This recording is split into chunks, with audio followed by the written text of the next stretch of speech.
अस्सलाम वालेकुम दोस्तों। मैं हूं मोहम्मद काशिफ और आप देख रहे हैं इन्फो कायनात। आज हम इस वीडियो में जानेंगे कि जिन्नात किन लोगों को तंग करते हैं।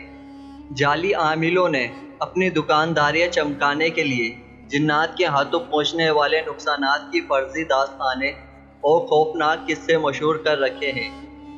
इसकी बदौलत वो परेशान हाल और मजबूर लोगों से भारी रकूम हासिल करने में कामयाब हो जाते हैं।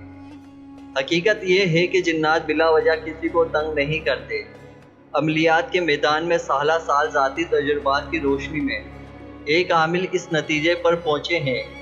वो कहते हैं कि सिर्फ 4 ऐसी वजूहात हैं जिनकी बिना पर जिन्नात इंसानों को परेशान या नुकसान पहुँचाने की कोशिश करते हैं। पहली किस्म इन लोगों की है जो अमलियात और वज़ाइफ के ज़रिए जिन्नात को काबू करने की कोशिश करते हैं।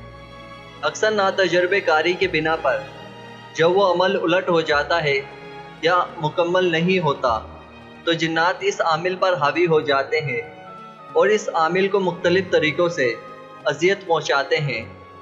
जिन्नात के साए के असर का शिकार होने वालों की दूसरी किस्म इन लोगों की है जिनके हाथों गैर शऊरी तौर पर गलती से जिन्नात को नुकसान पहुंच जाता है और इस शख्स को इसकी खबर भी नहीं होती, लेकिन जिन्नात इंतकामी कार्रवाई पर उतर आते हैं और मुख्तलिफ तरीक़ों से तंग करते हैं। जिन्नात के साए की तीसरी किस्म में आमिल हज़रात तावीज़ात या अमलियात के ज़रिए किसी को नुकसान पहुँचाने के खातिर जिन्नात की ड्यूटियाँ लगा देते हैं, तो जिन्नात हर तरह से परेशान करते हैं और आसानी के साथ पीछा नहीं छोड़ते।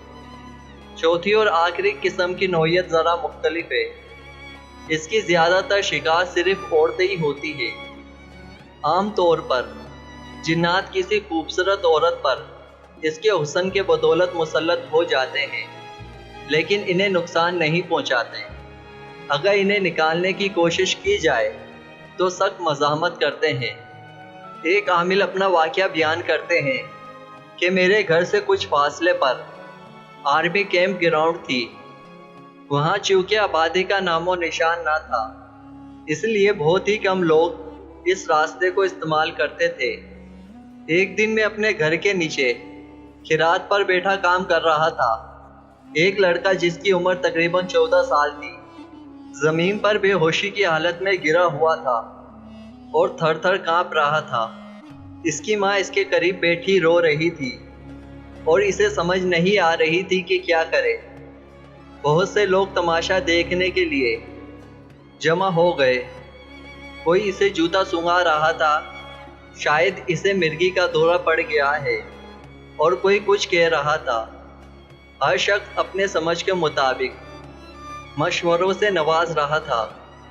मैंने अपने अमलियात के ज़रिए वो मंजर देख लिया जो वहाँ मौजूद आम लोगों की नज़र से पोशीदा था।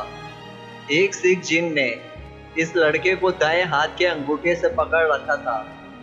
इस अचानक तकलीफ के बाइस लड़का हवास भागता होकर तड़प रहा था।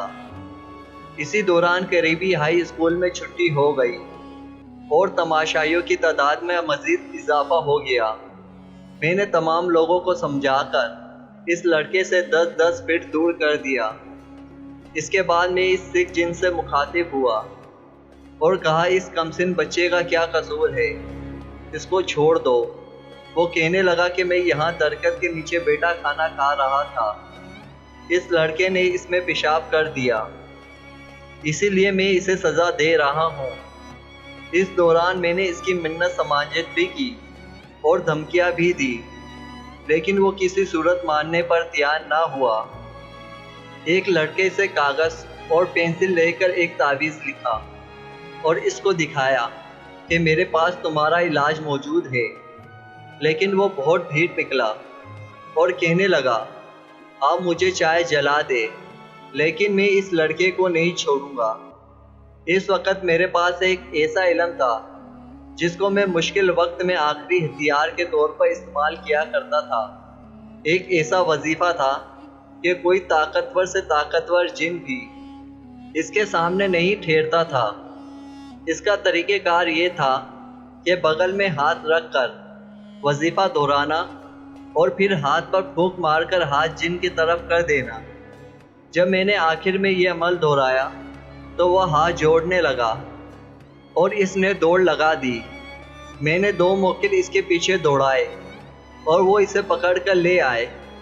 پھر اس نے بہت معافیا مانگی اور منت سماجت کی۔ پہلے وہ اس جگہ کو چھوڑنے پر تیار نہیں تھا، اب اس نے اپنا مقام تبدیل کرنے کی حامی بھر لی اور آئندہ کسی کو تنگ نہ کرنے کا وعدہ کیا۔ اس تمام منظر کو وہاں پر موجود بڑے ہجوم نے دیکھا۔ اس کے بعد لڑکا ہوش میں آ گیا۔